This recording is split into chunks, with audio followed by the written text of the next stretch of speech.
ಹಾನಗಲ್ಲಿನ ಸಾರ್ವಜನಿಕ ಆಸ್ಪತ್ರೆಯಲ್ಲಿ ಬೆಂಕಿಯ ಹುಚ್ಚಾಟ.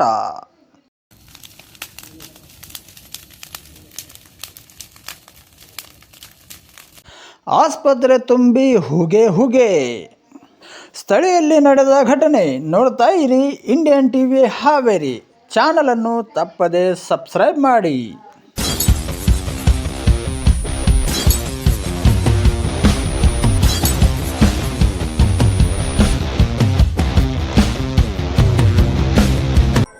ನಮಸ್ಕಾರ, ಶೌಕತ್ ಬಂಕಾಪುರ.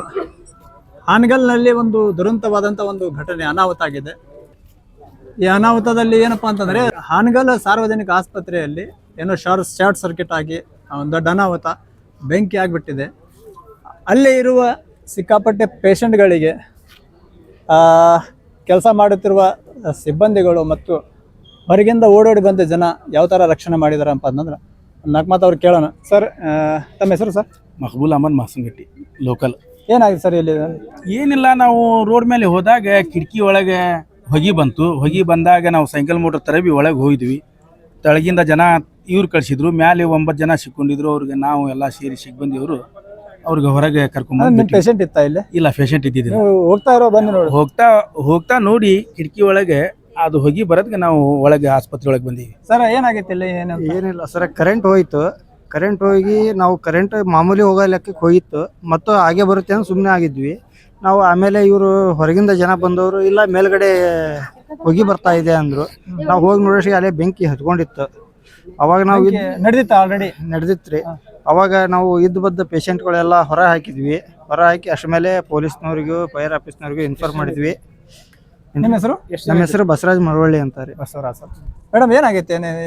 ನೀವಿದ್ರ ಇಲ್ಲಿ ಕೆಲಸ ಮಾಡ್ತಾ ಇದ್ವಿ? ಆಕ್ಚುಲಿ ನಾವು ಇಲ್ಲಿ ಎಮರ್ಜೆನ್ಸಿ ಕೇಸ್ ಬಂದಿತ್ತು, ಒಂದು ಆಕ್ಸಿಡೆಂಟ್ ಕೇಸ್ ಬಂದಿತ್ತು. ಆ ಕೇಸ್ಗೆ ಹೊಲಿಗೆ ಹಾಕಕತ್ತಿದ್ವಿ ನಾವು. ಅದಾದ್ಮೇಲೆ ತಿರ್ಗಾ ನಾನೇನು ಮಾಡಿದೆ, ಡೆಲಿವರಿ ಕೇಸ್ ಇತ್ತು. ಒಂದು ಡೆಲಿವರಿ ಕೇಸ್ ಐತೆ ಅಂತ ಹೇಳ್ಬಿಟ್ರೆ ನೋಡೋಣ ಅಂತ ಒಳಗೆ ಹೋದ್ವಿ. ಹೋದಾದ್ಮೇಲೆ ನಾನು ಡೆಲಿವರಿ ನೋಡಿಬಿಟ್ಟು ಕೇಸ್ ನೋಡಿ ಇನ್ನೂ ಟೈಮ್ ಐತಿ, ಸ್ವಲ್ಪ ಓಡಾಡ್ರಿ ಅಂತ ಹೇಳ್ಬಿಟ್ಟು ನಾನು ಹೊರಗಡೆ ಬಂದೆ. ಬಂದಾದ್ಮೇಲೆ ಇವರು ಯಾರ್ದು ನಮ್ದು ಕಲಂದರ್ ಇದ್ನಲ್ವ, ಕಲಂದರ್ ಲೈಟ್ ಆಫ್ ಮಾಡ್ತಾ ಇದ್ದ. ಲೈಟ್ ಆಫ್ ಮಾಡ್ಬೇಕಣ, ಇದು ಡೆಲಿವರಿ ಇದೆ ಅಂತ ನಾನು ಹೇಳಿದೆ. ಅವಾಗ ಅವ್ನು ಹೇಳ್ತಾ, ಇಲ್ರಿ ಅಲ್ಲೇನೇ ಬೆಂಕಿ ಎತ್ತಿದೆ ಅಂತೆ, ನೋಡಿ ಬರ್ತೀನಿ ಅಂತ ಅಂದ. ಅವಾಗ ಇನ್ನೂ ಏನು ನಮ್ಗೆ ಅಷ್ಟು ಗೊತ್ತಾಗಿರ್ಲಿಲ್ಲ, ಯಾಕಂದ್ರೆ ನಾವು ಇಲ್ಲಿದ್ವಲ್ಲ. ಏನೋ ಸ್ಮೆಲ್ ಬರ್ತಾ ಇತ್ತು, ಆದ್ರೆ ಯಾವುದು ಅಂತ ಏನು ಗೊತ್ತಾಗ್ಲಿಲ್ಲ. ಆದ್ರೆ ಇಷ್ಟು ಅನಾಹುತ ಆಗ್ಬಾರ್ದಿತ್ತು, ಆಗಿ ಹೋಗಿದೆ. ಆದ್ರೆ ಯಾರಿಗೆ ಏನು ಅನಾಹುತ ಆಗಿಲ್ಲ. ಅದೊಂದು ದೊಡ್ಡ ಮೇಡಮ್, ನೀವಿದ್ರಿ? ನೀವಿದ್ದಿದ್ದಲ್ಲ? ನಿಮ್ಮ ಹೆಸರು? ನೂರ್ ಜನ. ಈಗ ಇಷ್ಟೆಲ್ಲ ಪರಿಚಯ ನಾನು ಮಾಡಿಸಿದೆ. ಕಾರಣ ಹೇಳ್ತೇನೆ. ಕಾರಣ ಏನಪ್ಪ ಅಂತಂದರೆ, ಈಗ ಪ್ರತಿ ಮೀಡಿಯಾದಲ್ಲಿ ಬರ್ತೈತಿ, ಏನೋ ಬೆಂಕಿ ಹತ್ತೈತೆ ಅಂತೆ, ಸಾರ್ವಜನಿಕ ಸುಟ್ಟಿದೆ, ಅದು ಇದು. ನಂತರ ಆ ಸ್ಪಾಟಿನಲ್ಲಿ ಏನು ಜನ ರೋಗಿಗಳಿದ್ರು ಅವರನ್ನು ಇವರೆಲ್ಲ ಎಷ್ಟು ಜನ ಪರಿಚಯ ಮಾಡಿದೆ, ಇನ್ನೊಂದು 2-3 ಜನ ಇಲ್ಲ ಇದರಲ್ಲಿ. ಇವರು ಪರಿಚಯ ಯಾಕೆ ಮಾಡ್ತಾ ಇದ್ದೇನಪ್ಪ ಅಂತಂದರೆ, ತನ್ನ ಪ್ರಾಣಕ್ಕೆ ಲೆಕ್ಕಿಸದೆ, ತನ್ನ ಪ್ರಾಣಕ್ಕೆ ಬೆಲೆ ಕೊಡದೆ, ಅಲ್ಲೇ ಅರ್ಧ ಪ್ರಾಣ ಹೋಗ್ತಾ ಇದೆ, ಅರ್ಧ ಪ್ರಾಣ ಇದೆ, ರೋಗಿಗಳ ಪ್ರಾಣ ರಕ್ಷಣೆ ಮಾಡಲಿಕ್ಕೆ ಇವರೆಲ್ಲರೂ ಸೇರಿ ಆ ರೋಗಿಗಳ ರಕ್ಷಣೆ ಕೊಟ್ಟಾರಲ್ಲ, ಇವ್ರಿಗೊಂದು ಥ್ಯಾಂಕ್ಸ್ ಹೇಳಬೇಕಲ್ಲ ಎಲ್ಲರೂ. ಆ ಕಾರಣಕ್ಕೆ ಇವರು ಎಲ್ಲರೂ ಹೋಗಿ ಆನ್ ದ ಸ್ಪಾಟ್ ಹೋಗಿ ಅವ್ರಿಗೆ ಪ್ರಾಣ ರಕ್ಷಣೆ ಮಾಡಿ ಹೊರಗೆ ತಂದ ನಂತರ ಮತ್ತೆ ಪೊಲೀಸ್ನವ್ರಿಗೆ ಮತ್ತು ಅಗ್ನಿಶಾಮಕ ಠಾಣದವ್ರಿಗೆ ಫೋನ್ ಮಾಡಿದ್ರಂತೆ. ಫೋನ್ ಮಾಡಿದ ನಂತರ ಅವರು ತುರಿತವಾಗಿ ಬಂದು ಅವರು ಕೂಡ ಸ್ಪಾಟ್ನಲ್ಲಿ ರಕ್ಷಣೆ ಕೊಟ್ಟಿದ್ದಾರಂತೆ. ಇವರೆಲ್ಲರಿಗೂ ಥ್ಯಾಂಕ್ಸ್ ಹೇಳ್ತಾ, ಅಗ್ನಿಶಾಮಕ ಠಾಣೆ ಅವರು ಕೂಡ ಸಿಕ್ಕಾಪಟ್ಟೆ ಪಾಪ. ನಾನು ನೋಡ್ತಾ ಇದ್ದೀನಿ, ಇಲ್ಲಿ ನೋಡಿ, ಕ್ಯಾಮ್ರಾ ತಗೊಂಡು ಇಲ್ಲಿ ನೋಡಿ, ಅಗ್ನಿಶಾಮಕ ಠಾಣೆದವರು ಇಲ್ಲಿ ನೋಡಿ, ಪಾಪ ತನ್ನ ಪ್ರಾಣಕ್ಕೆ ಲೆಕ್ಕ ಕೊಡದೆ ಇಲ್ಲಿ ನೋಡಿ, ಮೈಯೆಲ್ಲ ನೀರಿಂದ ಮುಳುಗಿಬಿಟ್ಟಿದೆ. ಜನರನ್ನು ರಕ್ಷಣೆ ಮಾಡಿದ್ದಾರೆ. ನಾನು ಬೆಂಕಿಯಲ್ಲಿ ಹೋಗ್ತಾ ಇದ್ದೇನೆ ಅಥವಾ ನೀರಲ್ಲಿ ಹೋಗ್ತಾ ಇದ್ದೇನೆ ಗೊತ್ತಾಗ್ತಾ ಇಲ್ಲ. ಇವರೆಲ್ಲ ತನ್ನ ಪ್ರಾಣಕ್ಕೆ ಬೆಲೆ ಕೊಡದೆ ಜನರ ಪ್ರಾಣ ರಕ್ಷಣೆ ಮಾಡಿದ್ರಲ್ಲ, ಅದು ದೊಡ್ಡ ಮಾನವೀಯತೆ. ಇವ್ರಿಗೆ ಥ್ಯಾಂಕ್ಸ್ ಹೇಳಲಿಕ್ಕೆ, ದೊಡ್ಡ ಸ್ಥಾನ ಮಾಡೋಕ್ಕೆ ಇದು ವಿಡ ಆಗ್ತಾ ಇಲ್ಲ. ಇವರೆಲ್ಲರೂ ತನ್ನ ಪ್ರಾಣಕ್ಕೆ ಬೆಲೆ ಕೊಡದೆ, ಮಾನವೀಯತೆ ಧರ್ಮಕ್ಕೆ ಬೆಲೆ ಕೊಟ್ಟಾರಲ್ಲ, ಅವ್ರಿಗೆ ಥ್ಯಾಂಕ್ಸ್ ಹೇಳೋಕ್ಕೆ ವಿಡಿಯೋ ಮಾಡ್ತಾ ಇದ್ದೀನಿ. ಆ ಕಾರಣಕ್ಕೆ ಇಲ್ಲೆಲ್ಲ ಬಂದು ನೋಡಿ, ಪಾಪ ಎಷ್ಟು ಕೆಲಸ ಮಾಡಿದ್ರೆ, ಅಷ್ಟು ದುಡಿದಿದ್ದಾರೆ ಪಾಪ. ಅವ್ರಿಗೊಂದು ಥ್ಯಾಂಕ್ಸ್ ಹೇಳ್ಬೇಕು ತಾನೆ. ಈಗಿನ ಕಾಲದಲ್ಲಿ ತನ್ನ ಪ್ರಾಣಕ್ಕೆ ಬೆಲೆ ಕೊಡದೆ ಪ್ರಾಣವನ್ನು ರಕ್ಷಣೆ ಮಾಡಿದ್ದಾರೆ. ಬನ್ನಿ, ಅಗ್ನಿಶಾಮಕ ಠಾಣೆಗೆ ಸಂಬಂಧಪಟ್ಟ ಅಧಿಕಾರಿಗಳು ಕೂಡ ಇದ್ದಾರೆ, ಅವ್ರಿಗೊಂದು 4 ಮಾತು ಕೇಳೋಣ. ಸರ್, ಏನಾಗಿತ್ತು? ಸರ್, ನಮಸ್ತೆ. ಸರ್ ಏನಾಗಿತ್ತು ಸರ್ ಇಲ್ಲಿ ಏನು ಅಂತ? ಇಲ್ಲಿ ನಮ್ಮ ಸುಮಾರು ನಮ್ಮ ಫೈರ್ ಸ್ಟೇಷನ್ಗೆ ಕಂಟ್ರೋಲ್ ರೂಮಿಂದ ಕಾಲ್ ಬಂದಿದೆ. 112 ಕಂಟ್ರೋಲ್ ರೂಮಿಂದ ಏನು ನಮ್ಮ ಆನಗಲ್ ಸರ್ಕಾರಿ ಆಸ್ಪತ್ರೆಯಲ್ಲಿ ಫೈರ್ ಇನ್ಸಿಡೆಂಟ್ ಆಗಿದೆ ಅಂತ ಕಾಲ್ ಮಾಡಿದೆ. ಇಮಿಡಿಯೇಟ್ ನಮ್ಮ ವಾಟರ್ ಟೀಡರ್ ಮತ್ತು ನಮ್ಮ ಸಿಬ್ಬಂದಿ ಬಂದಿದ್ದಾರೆ ಇಲ್ಲಿ. ಬಂದು ಇಲ್ಲಿ ನೋಡಿದಾಗ ಒಂದು ಕಾರ್ನರಲ್ಲಿ ಇದ್ದಂಥ ಒಂದು ಕೊಠಡಿಯಲ್ಲಿ ಬೆಂಕಿ ಆಗಿದೆ ಅಂತೇಳಿ ಇಮಿಡಿಯೇಟ್ ಕಾರ್ಯಪ್ರವೃತ್ತರಾಗಿ ಬೆಂಕಿ ಆರಿಸ್ಲಿಕ್ಕೆ ನೋಡಿದಾಗ ಅದು ಆಮೇಲೆ ನಮ್ಮ ಆಸ್ಪತ್ರೆ ಸಿಬ್ಬಂದಿಯವರಿಂದ ತಿಳ್ಕೊಂಡು ಬಂದಂಥ ಮಾಹಿತಿ ಏನಂದರೆ ಅದು ಡ್ರಗ್ ಸ್ಟೋರ್ ಅಂತ ಗೊತ್ತಾಯಿತು. ಅದಾದಮೇಲೆ ಮತ್ತೆ ನಮ್ಮವರು ಕಂಟ್ರೋಲ್ ತೊಗೊಂಡೋಗಿ ನೋಡಿದಾಗ ಈಗ ಬೆಂಕಿ ಇನ್ನೂ ಹೆಚ್ಚಿಗೆ ಆಗ್ತಾ ಇದ್ದಿದ್ದು ನೋಡಿ ನಮ್ಮ ಹಾವೇರಿ ಮತ್ತು ನಮ್ಮ ಶಿಗ್ಗಾ ವೆಹಿಕಲ್ಗೆ ಸಹಾಯಕ ಕರ್ಕೊಂಡು 2 ಗಾಡಿ ಕರ್ಸ್ಕೊಂಡಿದ್ವಿ. ಒಟ್ಟು 3 ಗಾಡಿ ಮತ್ತು ಒಂದು 15 ಜನ ಸಿಬ್ಬಂದಿ ಸೇರಿ ಬೆಂಕಿನ ಸಂಪೂರ್ಣವಾಗಿ ನಂದಿಸಿದ್ದೀವಿ. ಬಟ್ ಆ ಒಂದು ಡ್ರಗ್ ಸ್ಟೋರಲ್ಲಿದ್ದಂತಹ ಎಲ್ಲ ಡ್ರಗ್ಸು ಸಂಪೂರ್ಣ ಹಾಳಾಗಿದೆ.